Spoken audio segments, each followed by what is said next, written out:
Good morning, Sai Patnaik ji. Good morning to everyone.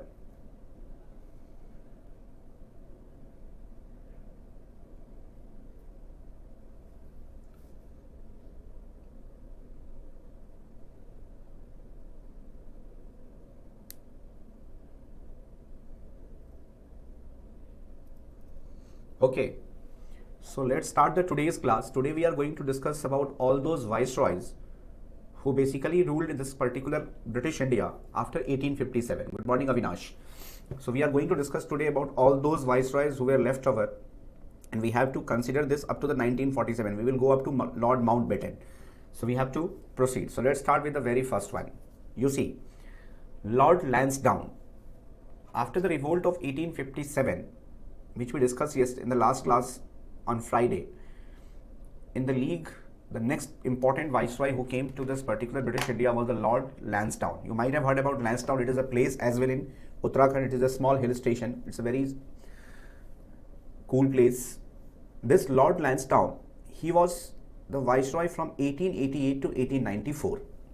Remember, during his tenure in 1891, Factory Act was signed, and this Factory Act granted weekly holiday and fixed the working hours for women and children. Remember this thing, by the Factory Act of 1891, so the first Factory Act which gave workers the preference of having a weekly holiday. This is asked quite often in exam, by the which of the following Factory Act there was a provision to give weekly holidays to the workers. And remember one thing, working hours for women and children were also fixed. It was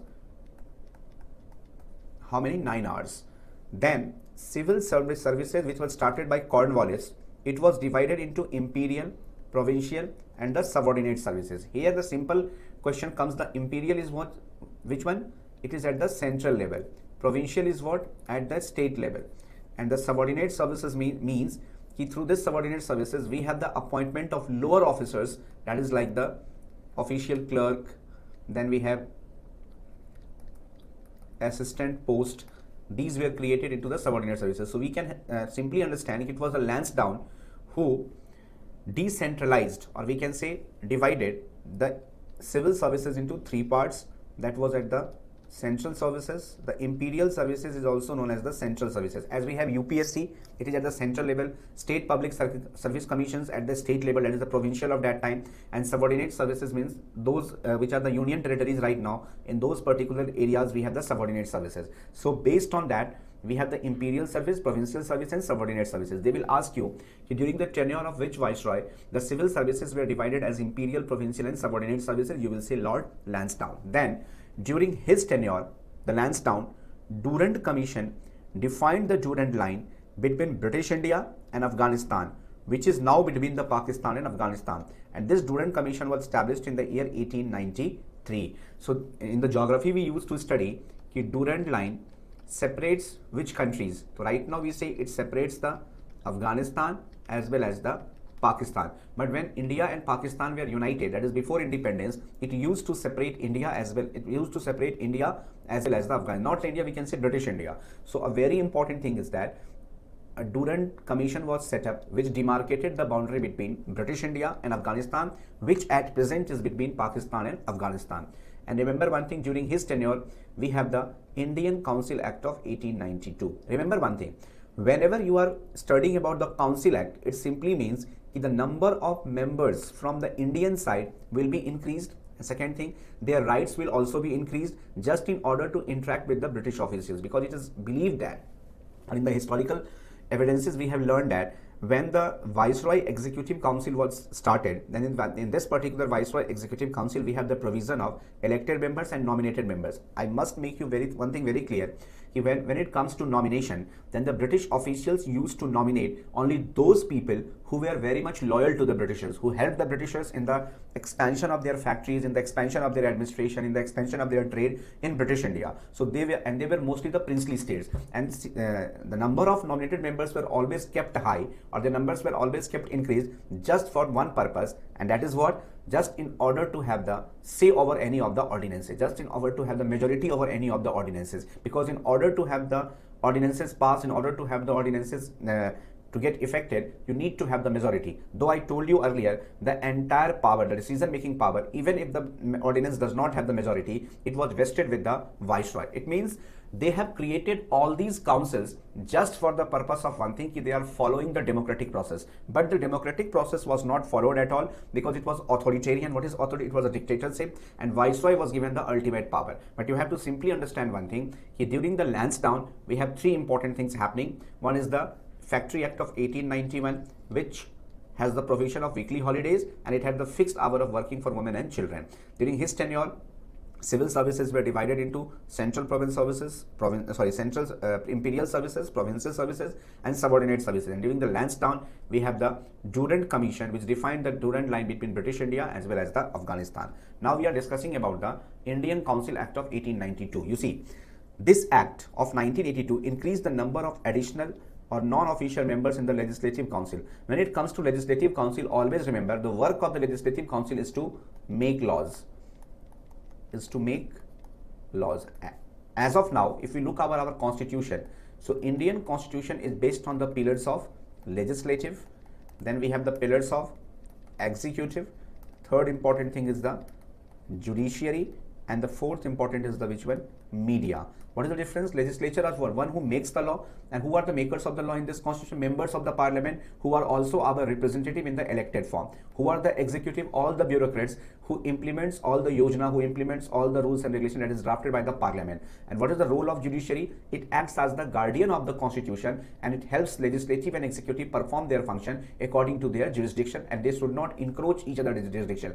And what is the role of media? It keeps inform all the three pillars of our country. Similarly, I can say you in the Indian Council Act of 1892, the number of additional, or we can say non-official members in the legislative councils as follows. The Central Legislative Council, which was under the Viceroy, have got its number increased from 10 to 16. Then in Bengal, from Bengal 20 members were nominated, from Madras 20, from Bombay 8, and from Awadh it's 15 members. Northwest Province, you don't have to remember all these things. You don't have to remember the number of members. It is not even asked in UPSC these days. So you have to simply remember one thing, as far as your exam is concerned, by the during the tenure of Lansdowne, we had the Indian Council Act of 1892, which increased the number of non-official members in the which council? You will say Legislative Council. Next important thing is that the most important thing was that by the Council Act of 1892, all the members were given the right to ask questions on budget, which was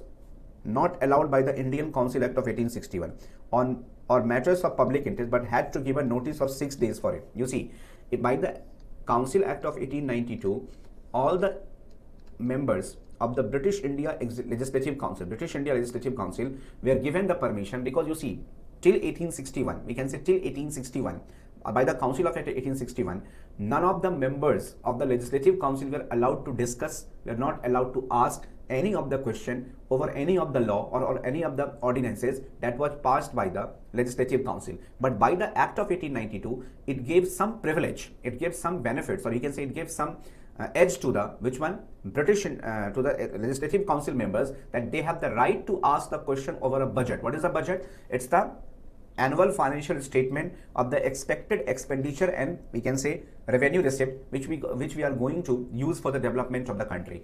So that was the basic thing. Budget is not a, you can say, constitutional word, it's a media word, it's a normal word which we use on day-to-day basis. But you have to simply remember one thing, by the the Indian Council Act of 1892, the members were given the permission to raise the question over the budget issue or any matter related to the public interest. But before asking any of the question, the members need to inform the Legislative Council, need to inform the House before 6 days. This is very important. And nowadays, what is the provision? That if you want to raise any of the question during the question hour, you need to give the House a prior permission of 10 days. Now we have a provision of 10 days, and during the Indian Council Act of 1892, we have the provision that any questions can be raised just by giving a prior notice of 6 days before. So guys, this is at present, the budget is in the article 112. You are perfectly right, Mr. Nagendra Prasad ji. So guys, any of the problem, any issue, please tell me. All of you, any issue, any question, you can just ask me.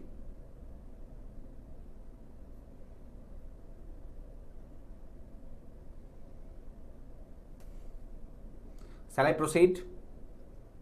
So you can say during the Lansdowne we have the fixed working hour for women and children. Then we have the Factory Act of 1881, Indian Council Act of 1892, and the Indian Council Act of 1892 increased the number of members in the Legislative Council, and they were also given the right to ask question over budget issue and any matter related to the public interest. But before asking any of the question, they should need to inform the House before 6 days.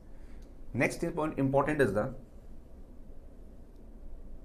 exactly Mrityunjay. They were only allowed to ask the question. They, in fact, if they have asked the question and if they are not satisfied with the reply of the House, then they cannot ask the question again. This was also limited, Mr. Mrityunjay. Suppose they have asked ki why the expenditure on education is only 20 crore. I am just giving you an example ki why the expenditure on education sector is only 20 crore. So if the British official has applied ki we will increase the limit or we will enhance the limit in the due course of time, and if the legislature or the member is not satisfied with the reply, then in that particular thing he cannot ask the question. So whatever reply they are being provided on any of the question that they have asked, they have to get satisfied with that answer only. They cannot put the second question for that. This was the basic thing. So there were a lot of constraints. There were a lot of constraints that was working there. Next important thing is the Lord Elgin. Is the Elgin second? He was from 1894 to 1899. During his tenure, a great famine took place from 96 to 97, and a Loyal Commission on Famine was established. They will simply ask you, the Loyal Commission was on which of the following incident? You will say this was on the famine, Loyal Commission. And during whose tenure this Loyal Commission was set up to study the famine causes? Then we can say Lord Elgin II. That's it. Durand Commission was during the Lansdowne, and Loyal Commission on Famine was formed during the Lord Elgin II.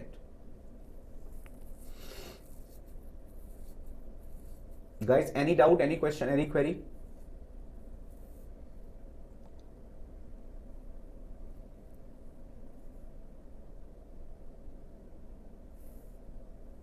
No, you don't have to go through the parallel notes. It doesn't require. Loyal is the name of that person. Sai Kumar Patnaik, Loyal is the name of that particular individual who headed the Famine Commission.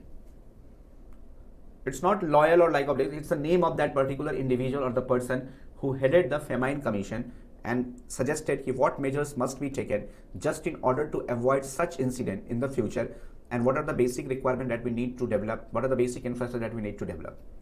Now comes the biggest man, that is the Lord Curzon. You might have heard about Lord Curzon. He was the man responsible for the partition of Bengal. You see, he was from 1899 to 1905. Don't forget his tenure. He is very famous.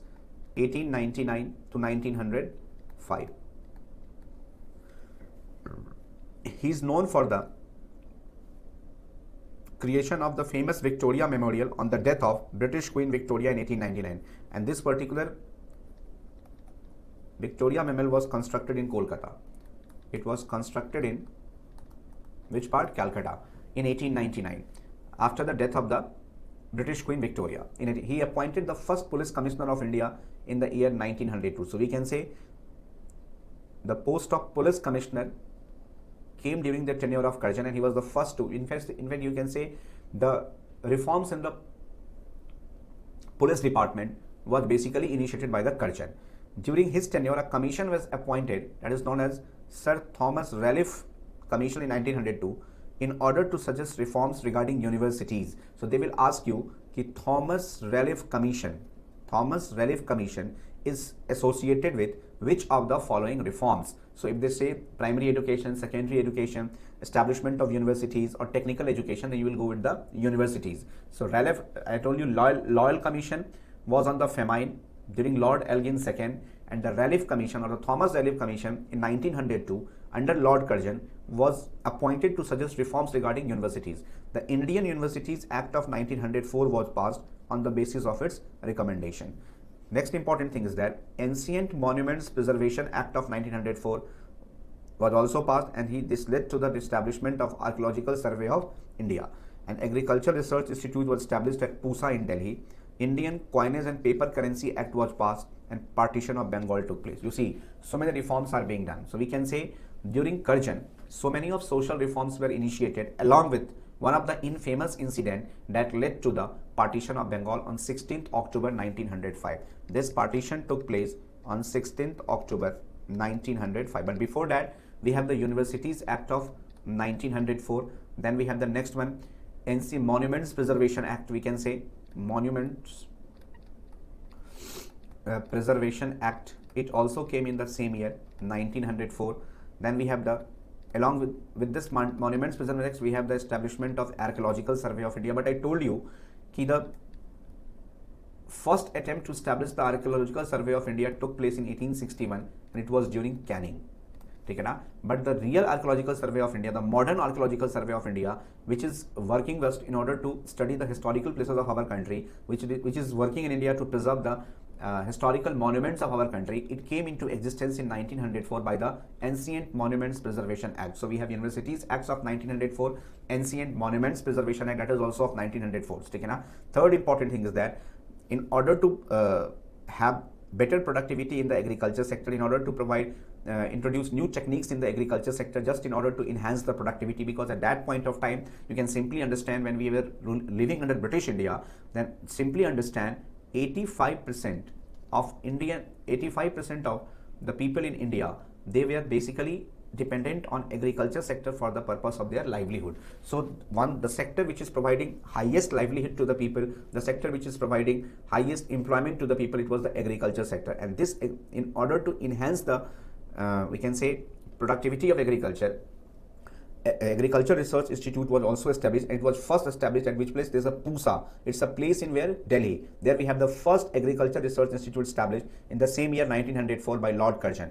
Then we have Indian Coinage and Papers Currency Act 89. In order to regulate and in order to print the or mint the coin and print the currency, we have the Indian Coinage and Paper Currency Act of 1899. This is very important. If the question comes for the first time, Indian Coinage and Paper Currency Act was introduced in which year? You will say 1899. It was during the Lord Curzon, and the most famous was the partition of Bengal. Now making you understand what was partition of Bengal actually. You see, when among the all British Indian provinces, the largest province was, try to understand, the largest province was the which one? Bengal province. It was the largest province, and this Bengal province included today's Bengal. Then along with the Bengal, we have the states of Bihar. Then we have next important Odisha.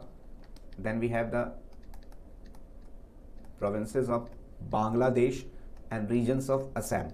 All these areas were under the one province that was called the Bengal province. And remember one thing, this particular area which includes Bengal, Bihar, Orissa, regions of Assam and Bangladesh, this was all the geographical locations which together were called as the Bengal province. So when Curzon became the Governor General, he came to realize one thing, among all these provinces, there was a huge unity among the people, irrespective of the community. It means they were the best example in the British India for Hindu-Muslim unity. There were no community divide, there were no class divide, there was no cultural divide. They were sharing the common culture.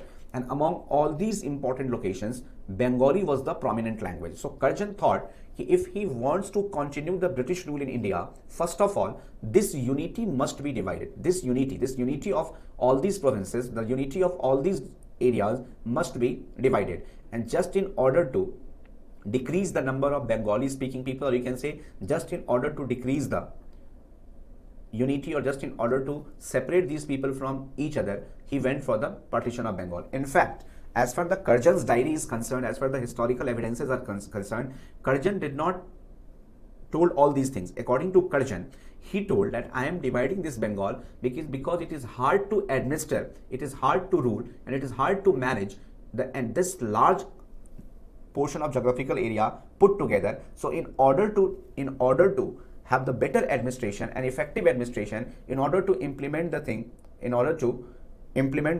properly, what happened?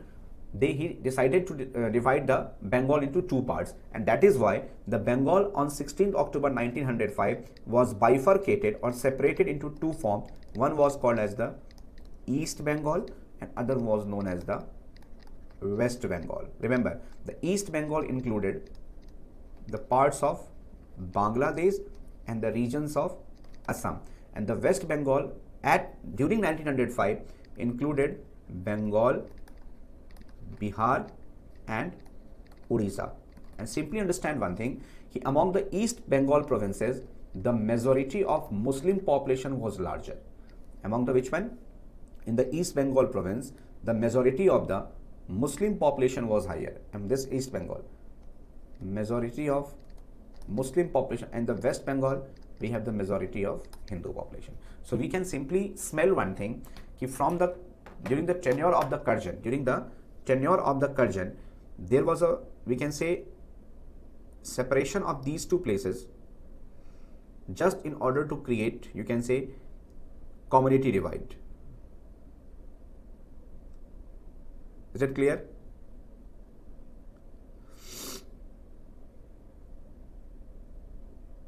All of you, did you understand what was the major, why was this partition carried out?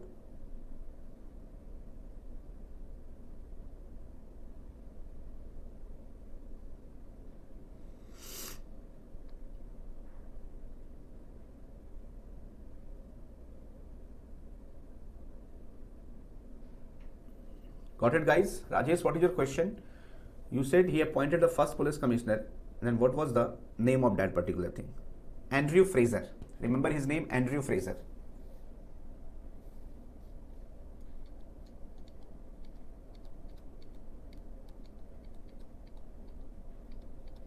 Andrew Fraser.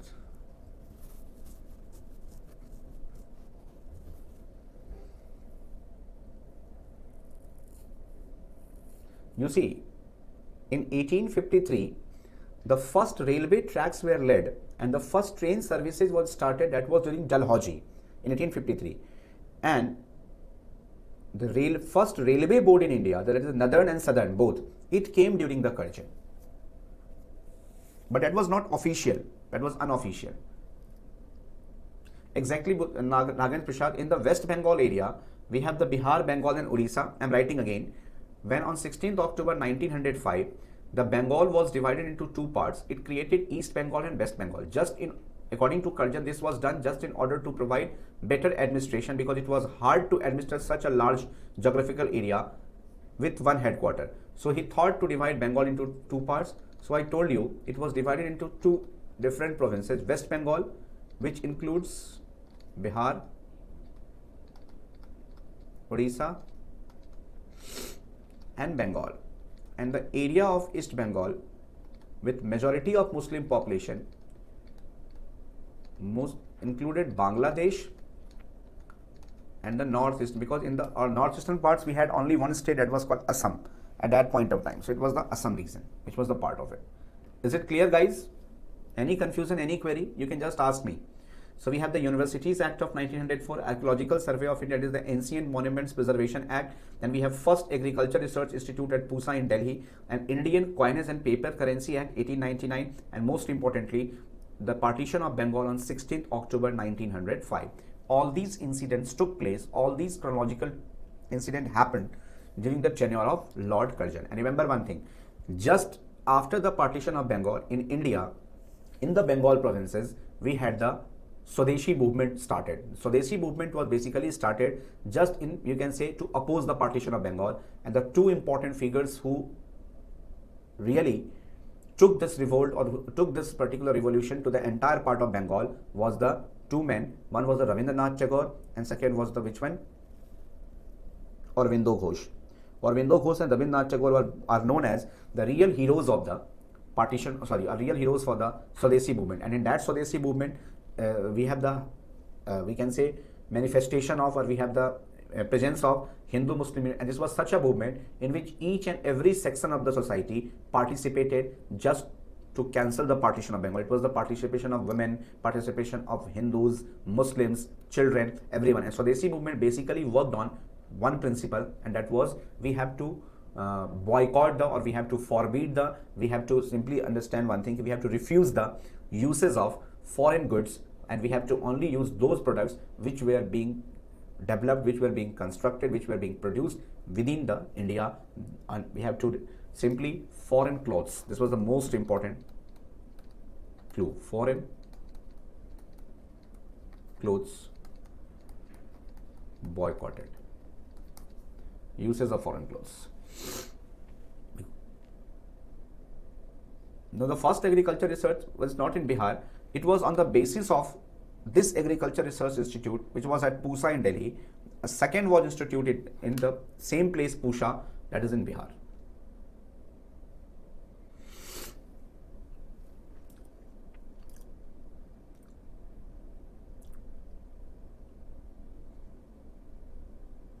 Shall I move on?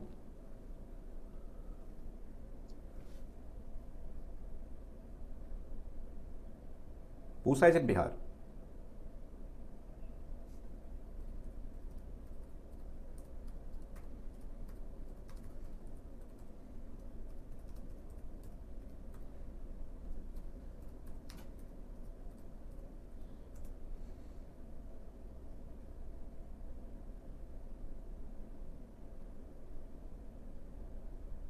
Okay, chalo. Now come to the next one. So first one was which one? Curzon. Then we have Lord, first was Lansdowne, second was Elgin II, then we have Curzon. Now we are coming to the Lord Minto. I told you that in retaliation of the partition of Bengal, we had the Swadesi movement that started in 1905. Lord Minto, he was the viceroy from 1905 to 1910, and during his tenure, we had the which one? Swadesi movement that was started. And this Swadesi movement, the two important names related with this is Rabindranath Tagore. Rabindranath Tagore, and second name is the which one? Aurobindo Ghosh. During his tenure, we had the foundation of Muslim League in 1906. It also included boycott of the British schools and universities. Exactly. This foundation of Muslim League took place by Nawab of Dhaka, Salimullah. He was the main person, along with the Ali brothers, Muhammad Ali and Shaukat Ali. So if the question comes in which year we had the formation of the Muslim League, then you can simply say in 1906, and it was the Salimullah. Then we have the next important person, Muhammad Ali, Shaukat Ali, and one more other person is the Aga Khan. Aga Khan. And it was the date was 30th December 1906.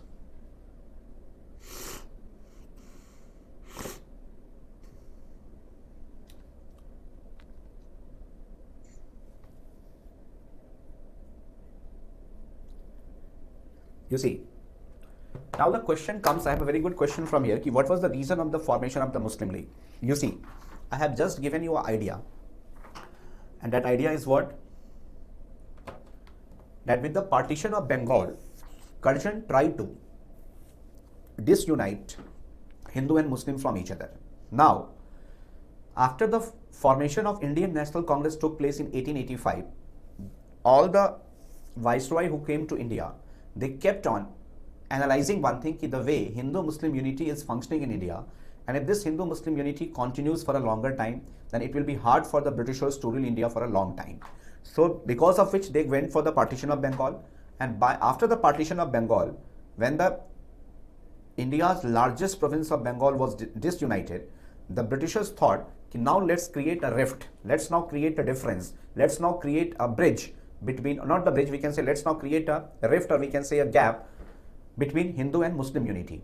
And they kept on popularizing one thing, ki Congress, Indian National Congress, is basically a political organization which have been formed by the upper class Hindus, they have been formed by the Brahminical people, and this particular organization only preserves, supports and fights for the causes of the Hindu community in this country. So they branded Indian Congress as a Hindu organization and kept on, you can say, prompting the Muslims that if the Hindus have their organizations like Indian National Congress, then Muslims also must have a similar organization which can preserve, protect, propagate and the Islamic rules, or which can protect the rights of the Muslims, because Indian National Congress is only fighting for the causes of the Hindus, and they have given a very important thing in the minds of the Muslims कि if the India gets independence, if the countries get free from the British rule, then this Indian National Congress is only going to work for the Hindu community, and they are not going to keep the Muslim community with them. So through this particular thing, they thought to create a rift, they thought to create a difference, and this was the seed of communalism, we can say, that was sown by the Britishers in the minds of the Muslims in the year 1906. And this was the reason that in 1909, in the Indian Council of Act, that was by Morley Minto, which is known as Morley Minto reforms, for the first time a separate electorate will be introduced in India. What is a separate electorate? Separate electorate means that those provinces in which we have the Muslim majority, from that provinces only Muslim candidate can contest the election, and only Muslims can vote to elect them. So it means they give an edge to the Muslim community so that they can get away, they can get separated from the Indian National Congress. And by this way you can understand one thing, the process of division of Hindu and Muslim community, the process of dispute between the Hindu and Muslim kept on, we can say kept on increasing with the formation of Muslim League and the Morley Minto Reforms Act of 1909. So the only reason behind the formation of Muslim League was that to support the Muslims, to give Muslims a edge, or we can say to give Muslims a special edge over the Hindu community. Is it clear to everyone why the Muslim League was formed? And we have four important names, that King Salimullah, who was the Nawab of Dhaka, Ali brothers Muhammad Ali and Shaukat Ali, and then we have the Aga Khan III. He was not the Aga Khan first, he was Aga Khan III.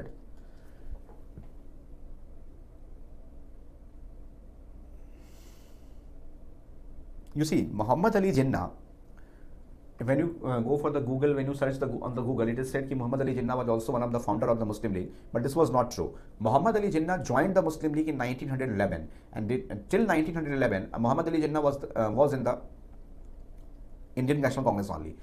You see, Indian National Congress itself opposed the formation of Muslim League because they understood it very clearly.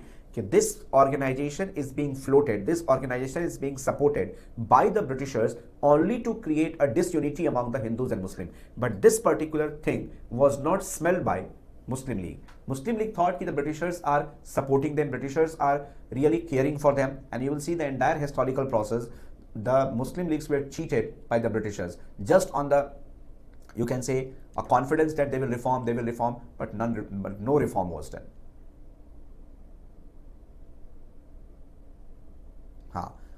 Got it, guys? So this was the formation of Muslim League. Now, in the very next year, the Indian National Congress session was held at Surat, and there the Congress was divided into two parts. This division of Congress was into two parts. One was called as the moderates, and second was called as the extremists. So this moderates and extremists, and this particular Surat session of 1907 was headed by Ras Bihari Ghosh. Ras Bihari Ghosh was the president of the Surat session, in which the Congress divided into moderates and extremists. The only difference between the moderates and extremists were those that moderates believed in peace, petition, and pamphlet, and extremists believed in course of action. What was the major difference? It means although within the Congress itself, there were two thinkers. One thought that we can achieve independence, we can get our rights preserved for us if we keep protesting against the British rule, that is peacefully, not with the use of the violence. We should keep giving the applications, we should keep filing the petition, and we should keep promoting the ill effects of the British India among the Indian masses. So through peace, petition, and pamphlet, we call it PPP model. So moderates used to follow the PPP model. It's the peace, pamphlet, petition. But the extremists had a different thought, a different say. The extremist people always believed that we can achieve the independence just by carrying out the violent activities. That is, we need to put pressure on the Britishers. We need to and that pressure can only be created when you go through some of the violent acts. That is only by force. So extremists believed in the use of force, and moderates believed in the mode of peace. That was a basic thing. So because of this particular two different thoughts, it was split in the year. There was also one cause during this particular thing, in the Surat session, there was an issue of presidentialship as well, because this session was not intended to be held at Surat. It was first to be held at Pune, but at the Pune there was a major plague that took place, and because of that plague issue, the venue had to be shifted from the Pune to Surat. And according to the convention of the Indian National Congress, the city in which the convention is held, the conference is held, a leader from that particular city will only be made the president. So at that time, Firoz Shah Mehta, he was likely to become the president, and Firoz Shah Mehta was from Pune, but since it was shifted from Pune to Surat, so instead of Firoz Shah Mehta, this Ras Bihari Ghosh became the president, and Ras Bihari Ghosh was a moderate, okay, na? Firoz Shah Mehta was an extremist. So there was a tension between the moderates and extremists, and they decided that they will follow different paths, but the objective will remain the same, that is to attain the independence. So you can see over the presidential issue in the 1907, due to the shifting of venue from Pune to Surat, instead of Firoz Shah Mehta, Ras Bihari Ghosh was made the president, and this presidential issue created a rift, and this led to the separation of Congress into moderates and extremists. And this Congress will reunite in 1916. That will be at the Lucknow session with the efforts of Annie Besant. Remember that. And Ambika Charan Mazumdar will be the president of Lucknow session, AC Mazumdar. But for the time being, you simply remember that this Congress was divided into two important branches, moderates and extremists, during the which session, Surat session, which took place in 1907. Remember one thing, during Lord Minto, we have a very important act called, which one?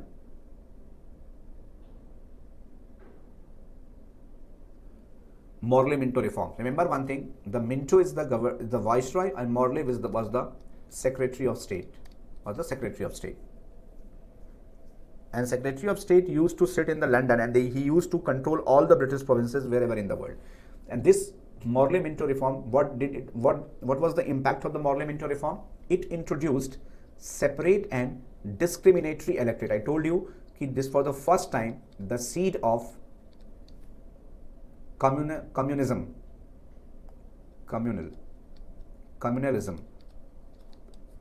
was sown in India, which created a gap between Muslims and Hindu. It is introduced a separate and discriminatory electorate. This was for the first time that electorate for returning to the representatives to the councils were decided on the basis of class and community. It means now in the executive councils and the legislative councils, the members were began to be elected according to their class and caste. For the central council, one more category, Muslim, was added, and this was for the first time that the seats in the legislative bodies were reserved on the basis of religion for Muslim, and this is called as communal representation. So if the question comes, by which of the following reforms in India the communal representation was introduced? Communal representation was introduced, then you will say Morley-Minto reform of 1909, and this was all done to favor the Muslims and to separate the Muslims from the Hindu. This was the basic thing. And the separate constituencies were also marked for the Muslims, and only Muslim community members were given the right to elect their representatives. It means all those provinces like Northwest Frontier Province, provinces of East Bengal, then we have Assam. In these areas, the populations of the Muslims were very large, and in order to support them, in order to make them a very higher representative class by the Britishers, and they should understand that the Britishers are basically favoring them, they introduced a separate electorate for the Muslims, and under the separate electorate, it was made clear that all those provinces where there is a Muslim majority, from that provinces only a Muslim candidate can contest, and only the Muslim voters will be allowed to vote, and none other than Muslims, other peoples were not allowed to. That is the meaning of communal representation. It means a person from that community should be elected by the same community just in order to increase their number in the law making process, that is called as the legislative council. So we can say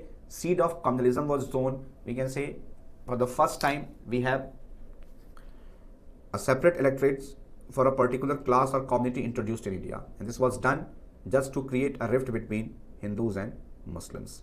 Is it clear to all of you?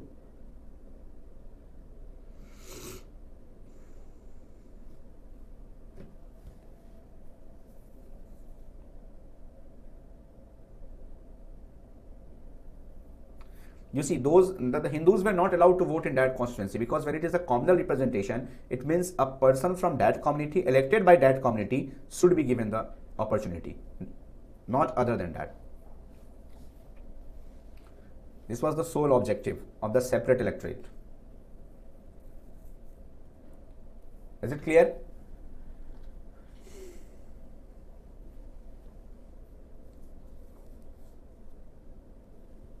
Any doubt, you can just raise the question.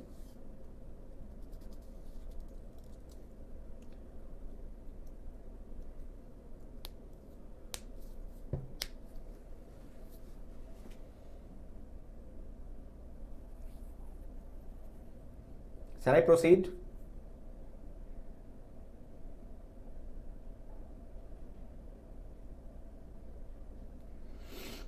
Okay.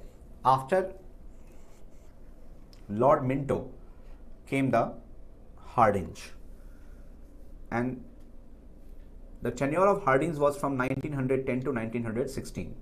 During his tenure, a royal darbar at Delhi was held in 1911. Partition of Bengal was cancelled, and the capital of India shifted from Calcutta to Delhi. This is most important, don't forget that. One is called as there is a term called annulment of partition. It means the partition of Bengal was cancelled, and again all the provinces were reunited, and a royal darbar of Delhi was held in 1911. And during this royal darbar, King George V visited India, and in honor of it,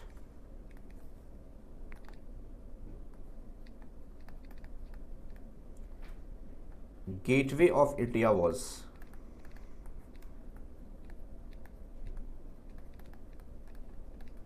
constructed.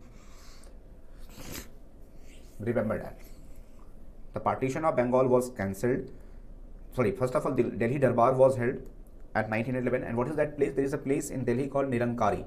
This at that particular place, and we have at that particular place we have a coronation park which has been constructed recently, and in that particular park we have the longest statue of King George V which has been constructed there. So in Delhi Darbar was visited by King George V, who was the monarch of Britain at that point of time, and he visited India, and in order to welcome King George V, Gateway of India was constructed in Mumbai, because at that time there was no air route, there was no, you can say, road route. The only route was the sea route, and through this sea route he visited India. Then when he came to this particular area, remember one thing, when Delhi Darbar was held in India, at that time India was under a great famine. There was a great famine epidemic going on everywhere. So that is why Hardinge is criticized in the history. He has donated lots of fortune, lots of jewelries, gold, diamonds, silver, to the King George V, just in order to, you can say, send a message to the British Parliament or to the British monarch that Indian province is earning very high and they are supporting each and every cause of the country. And this Lord Hardinge from 1910 to 1916, sorry, during his tenure, Royal Darbar was held. And when King George V came to India, remember one thing, the partition, he announced the cancelments of the partition of, why Delhi Darbar? Because Delhi was the particular city where the Viceroy used to live. That is why it was held in Delhi. Then this King George V also announced that the capital should be shifted from Calcutta to Delhi in 1911. And during Lord Hardinge Hindu Mahasabha, and remember one thing, in the same year 1911, Jan Gan Man was sung for the first time at the Calcutta station of Indian National Congress in 1911 by Rabindranath Tagore. By Rabindranath Tagore. So the question comes, in which year Jan Gan Man was sung for the first time? You will say in 1911 by Rabindranath Tagore. Don't forget this name. And remember one thing, in this our Jan Gan Man, there is a word called Bharat Bhagya Vidhata. Most of the people or the historian write that this word Bharat Bhagya Vidhata was used for King George V. He is the Bhagya Vidhata of this country. And because of this praise, it is believed that in 1913, Rabindranath Tagore was awarded with the Nobel Prize in Literature for the book Gitanjali. Remember one thing, in 1912 there was a Delhi conspiracy case. This is very famous case, Delhi conspiracy. And what was the Delhi conspiracy? There was an extremist leader called Ras Bihari Ghosh. He was an extremist leader, and this Ras Bihari Ghosh attacked Lord Hardinge in Delhi when he threw a bomb on him when he was riding an elephant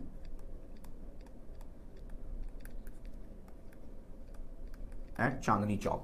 So when he was moving around this area, Chandni Chowk, this Hardinge was attacked by Ras Bihari Ghosh through a bomb, but he survived. The Lord Hardinge survived, but his elephant was dead. So against this man, a case was started, a case was filed that was given the name Delhi Conspiracy. Remember one thing, and for the first time, first flight in India from Allahabad to Naini was started by the French aviator Henry Becquet. This is very important. The first flight in India was from Allahabad to Naini in 1911 by the French aviator Henry Becquet. This is very important. Don't forget this. The name of that aviator or the pilot he was a French. His name was Henry Becquet.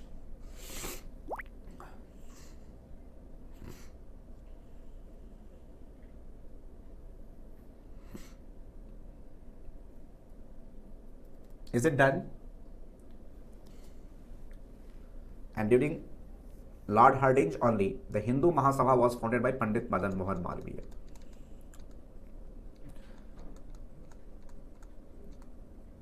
Hindu Mahasabha, 1915 by Madan Mohan Malviya. That was Hardinge 1. Pradeep, that was Hardinge 1. Now comes the next man, Lord Chelmsford. There is a Chelmsford club in Delhi as well. Lord Chelmsford from 1916 to 1921. He founded established a women's university at Pune in 1916. Gandhi returned to India 1915 and founded the Sabarmati Ashram 1916, followed by 3 Satyagraha. Exactly.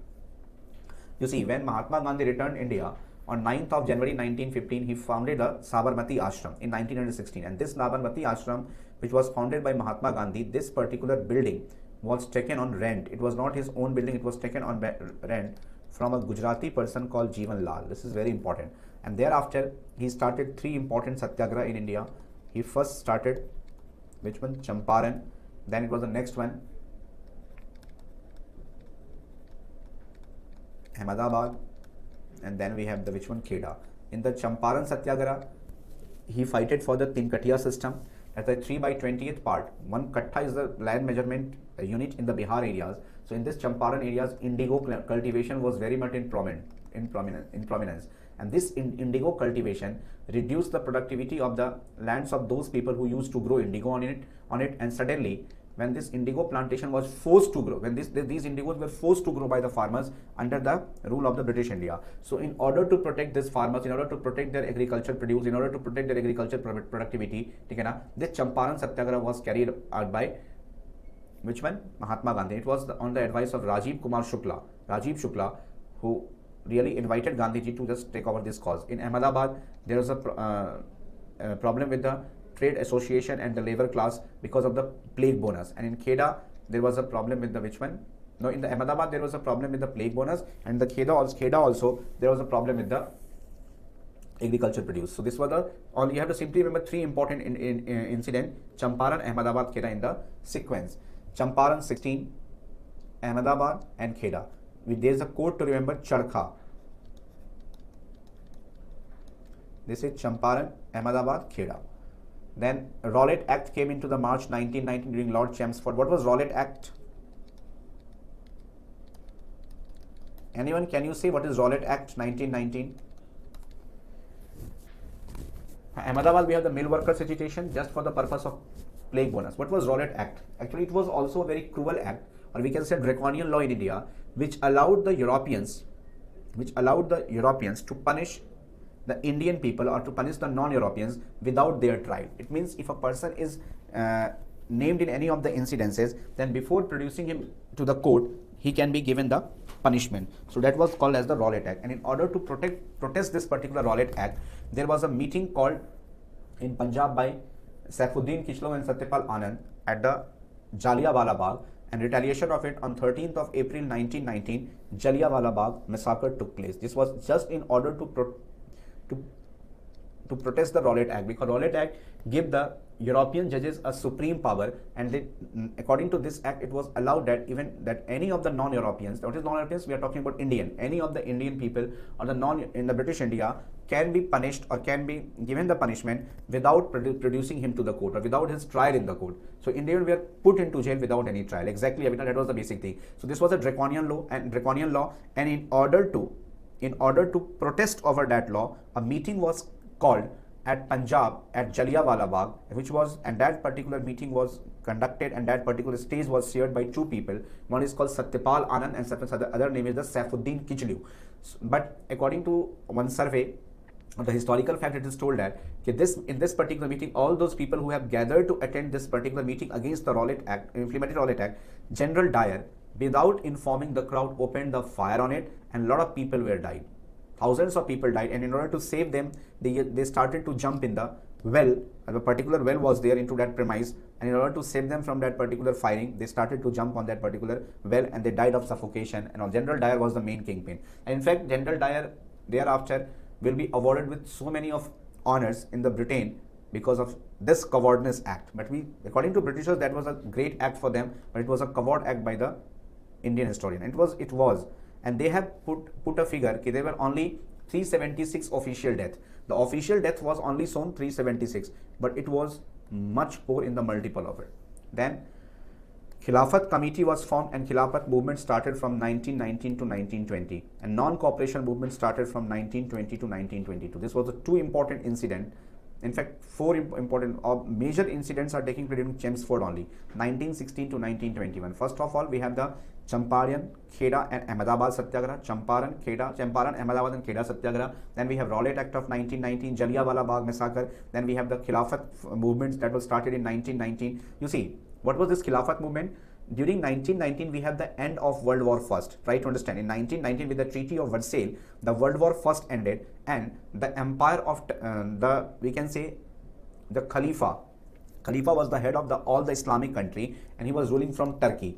And this Khalifa actually supported Britain during the World War I, and Britain in return guaranteed him that he will not be removed from the post of Khalifa. And Caliphate or Khalifa was the supreme position that a Muslim used to own as the head of all the Islamic states at that point of time. But when Britishers won Britishers were victorious in the World War I, this Khalifa was removed from his post. He was removed from that particular post, and because of that, a Khilafat movement was started. And remember one thing: this Khilafat movement was supported by Indian National Congress as well as the Muslim League.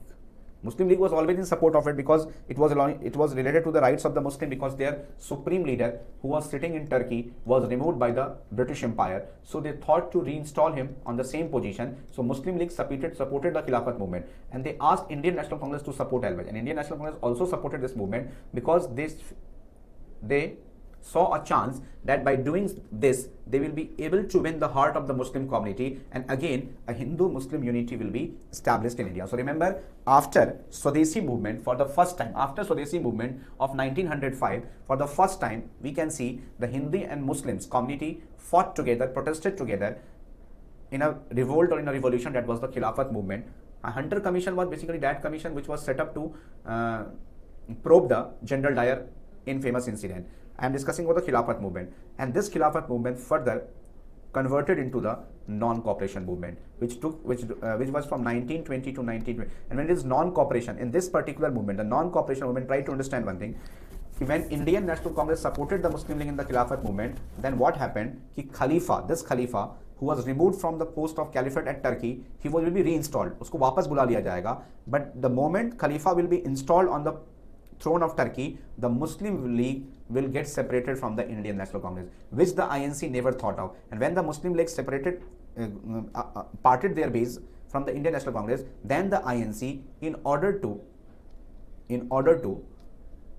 demand a British rule in India, which will have laws made by Indians and will be administered by Britain, that was given the title Dominion status. So in order to secure Dominion status, what is Dominion status? It means laws of India and rule by Britain. ऐसे ध्यान रखो इसको. Dominion status means laws of India and rule by British. This was the main, you can say, objective of the dominant status. And in order to have the dominant status, the Indian National Congress and the Mahatma Gandhi started the non-cooperation movement. And in this non-cooperation movement, there will be no support from Muslim League. Just remember that. Muslim League will give no support to the Indian National Congress.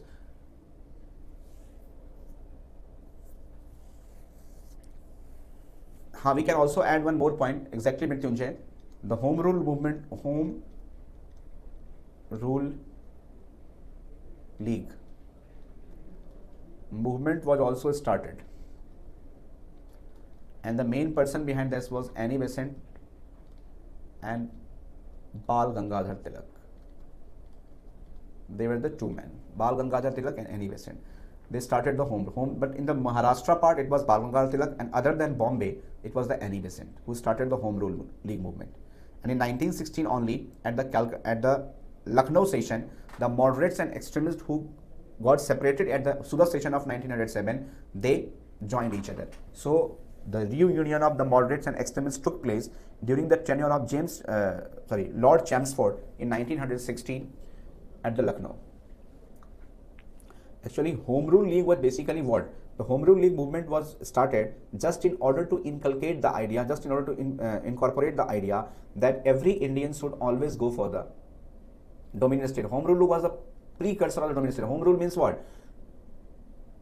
Through this particular Home Rule League, the Annie Besant and the Bal Gangadhar Tilak tried to make the people understand that we are being ruled by a foreign law. What is foreign law? All those laws which were drafted and which were basically formed in the British Parliament, through those laws the Indians were governed. But we through this particular movement, we try to these leaders try to make the Indians understand that we have a different culture, Britishers have a different culture, so their rule is encroaching, their rule is hurting our culture. So we are not denying the fact that they should rule us because they are more capable, but we must be ruled by our own laws. So in order to have a demand of laws made by Indians in India and then ruled by Britishers, that movement was given the name Home Rule League. Mrityunjay, is it clear?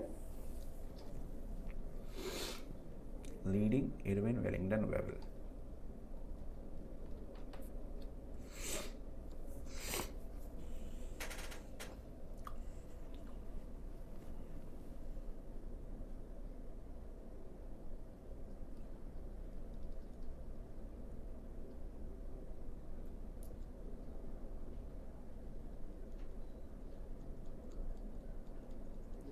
Muslim League did not supported the non-cooperation movement only for one reason, that Britishers told them, you see, your demand was that Khalifa should be made the Emperor of Turkey and he should be representative of all the Muslims in the entire world. So I have fulfilled your demand, so you just get separated from all this mess, and in due course of time, we will keep reforming your community with more and more advantages. So again, Muslim League fell into the prey of the British officials, and they decided not to support the non-cooperation of Indian National Congress. You see, time and again, you will see in the entire history, whenever Hindu community and Muslim community try to come together, it was by the British officials that at every point of time, they used to have the Muslims community is brainwashed at every point of time, and that was the only reason that the Muslims kept away from the Indian National Congress and they didn't support them at all the important things. That was a basic thing. Got it, guys? That was Muslim League was selfish, and you see, it was told by other congressmen always. In fact, Gandhi always took an opportunity, or it was Gandhi, and who pursued, or we can say, who made the Indian National Congress ready to support the Khilafat movement with the Muslim League. Other than Gandhi, none of the congressmen were in the favor that we must support the Muslim League in the Khilafat movement. But it was during his because Gandhi always used to see something. If something positive is happening, let's support that. Why to support that? Even if we found some vent in it, we will be able to basically establish a chord. We will be able to establish some fusion of positiveness. So Gandhi was very positive. So he always, whenever he found an opportunity to bring Hindu and Muslim closer to each other, he didn't miss that opportunity. He always went for that. but other members of the Congress were not supported to the Gandhi on the Khilafat issue. Okay, now come to the next one. Now we have the next important vice, that is the Lord Reading. He was the viceroy from 1921 to 1926. The Rowlatt Act of 1919 was abolished. It was repealed. It was abolished during reading. Chauri Chaura incident took place on 5th February 1922, and this Chauri Chaura was basically a place near Gorakhpur, when a mob attacked and burned the police station, in which 22 policemen were killed. And this incident shocked Mahatma Gandhi, and since he was a very much supporter of non-violence, so he told in this particular non-cooperation movement an act of violence has been conducted, so I will withdraw this movement. So we can say with the Chauri Chaura incident of February 1922, in which 22 policemen were burned alive, and that particular religious procession, this particular non-cooperation movement came to an end. And remember one thing, RSS, Rashtriya Swayam Sevak Sangh, was founded in 1925 at Nagpur by H.K. Hedgewar and Syama Prasad Mukherjee. In fact, these were the prominent leaders. Then we have the formation of Swaraj Party. This party was by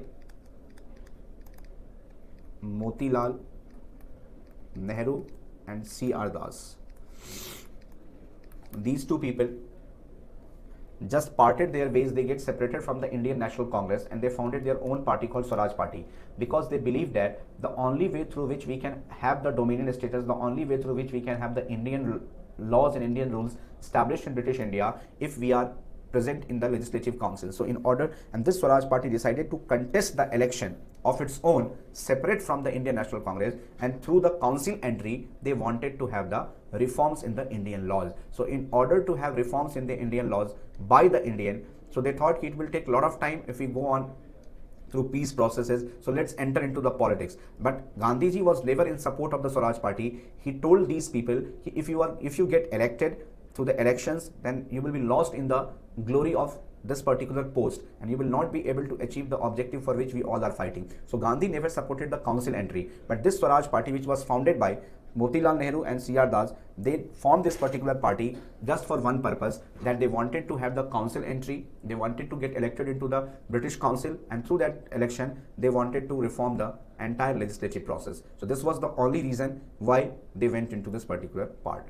RSS means Rashtriya Swayam Sevak Sangh. Pradeep, RSS full form is Rashtriya Swayam Sevak Sangh. This Rashtriya Swayam Sevak Sangh then founded the Rashtriya Jan Sangh, which is a political wing. From Rashtriya Jan Sangh we have the creation of two political wings, that is Bharatiya Janata Party BJP, as well as the which one ABVP this is Akhil Bharatiya Vidyarthi Parishad.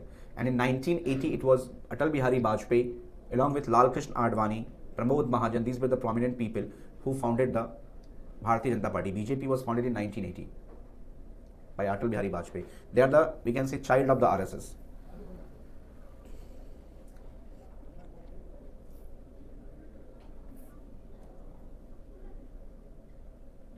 Then there was a Mopla rebellion of 1921 that took place. Gupta period I will cover, don't worry, Swami Murthy ji.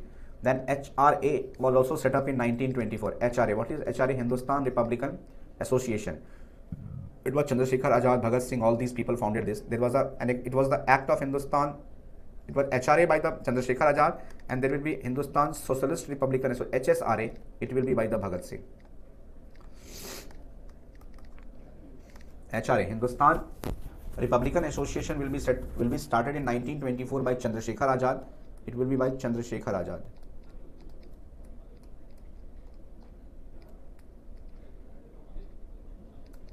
And Hindustan Socialist Republican Army, HSRA, by Bhagat Singh. Then we will be having Kakori conspiracy. Kakori train, you might, this is very famous incident. It took place on 9th August 1925. and it led to the execution of two important individuals, Asfaqullah Khan and Ram Prasad Bismil. They were involved in the Karkuri conspiracy. When a train was looted, the name of the train was 6A Down. 6A Down train. This was plundered by the revolutionaries just in order to buy some weapons so that we can create the act of violence in India. We can make the British India threaten at all the ways.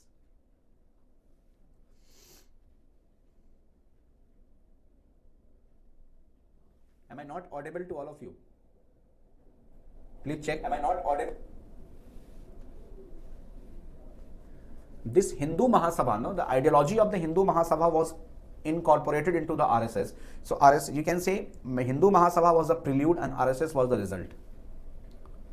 This Hindu Mahasabha in future will be converted into the, which one? RSS itself. Then we have next important viceroy, that is the Lord Irwin. You see, his tenure was from 1926 to 1931. Simon Commission visited India in 1927. You see, this Simon Commission, which visited India in 1927, it was the, you can say, first attempt by the British Parliament just to have the constitutional reforms in India. This commission was sent by the British Parliament because we Indians were demanding for dominant status, we were demanding for an Indian rule. So the Simon Commission was a 3-member committee which was sent to India just to check whether we Indians were capable, whether we Indians were having that much of maturity or not, whether we can make our own laws or not. So just in order to have the constitutional reform, the Simon Commission came in India to check whether we Indians are capable of making the laws or not. But since this commission, which was coming to look after or to have the constitutional reforms in India, did not have any Indian members on its panel, so it was given the name White Commission, because all the members were British. It was given the name White Commission.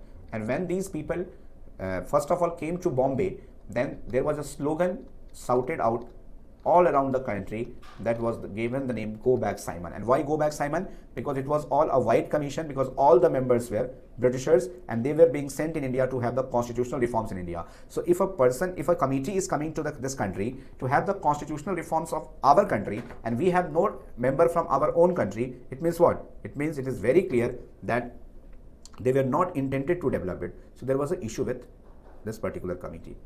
That is why the slogan was given, Go Back Simon. Then in protest of this Simon Commission in Lahore, there was a Lathi charge in which Lajpat Rai was injured, and due to this injury, Lala Lajpat Rai died in 1928. It was in the Lahore. Then, and that Lathi charge was allowed by which was done by Saunders. He was that British officer who allowed that Lathi charge, and by that particular Lathi charge, Lajpat Rai was injured and he finally died in 19. And because of the death of Lala Lajpat Rai, Saunders will be also murdered in 1928. There was a throwing of bomb in the Delhi Assembly by which one? Bhagat Singh, Rajguru and Batukeshwar Dutt. These 3 people. Batukeshwar Dutt,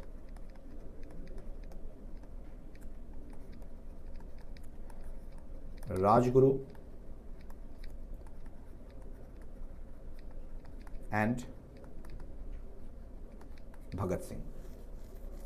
These 3 people, Batukeshwar Dutt, Rajguru and Bhagat Singh, in 1929. They threw a bomb in Delhi Assembly. Then Lahore session of Congress and Purna Swaraj declaration was in 1929. It took place in Lord Irwin. Then Rashtrapati Bhavan was completed at Delhi in 1929. Dandi March started on 12th March to 1930. Civil disobedience movement in 1930. First round table conference was held in England in 1930. Gandhi-Irwin Pact of 1930 and execution of Bhagat Singh, Sukhdev and Rajguru, 1930.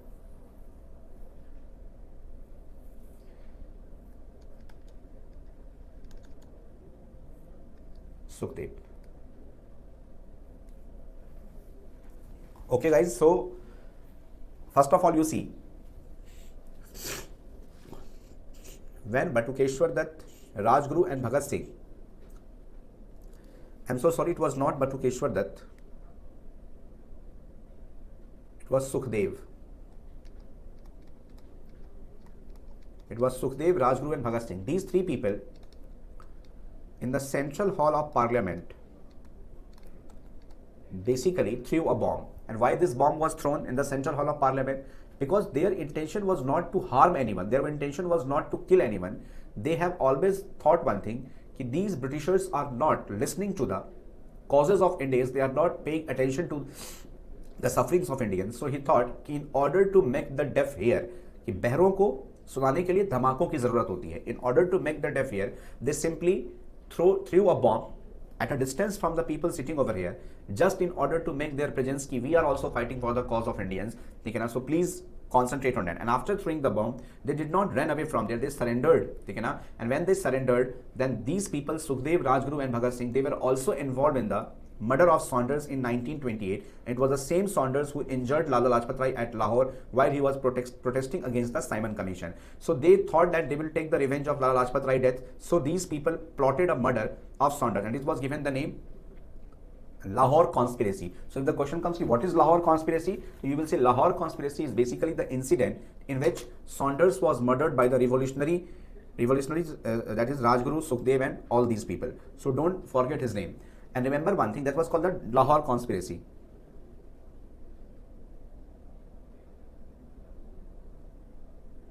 No, Mahesh, I'm fine. I will just wind up the class at 11. Then I will take a second session over it. Don't worry.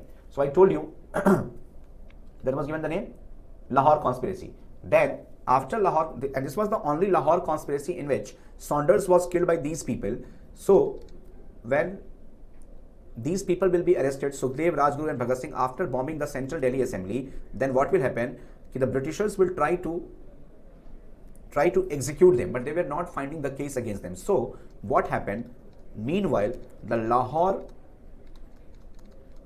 Conspiracy case, which involved the murder of Saunders by these people, this case was opened, and under this case all these people were kept on trial.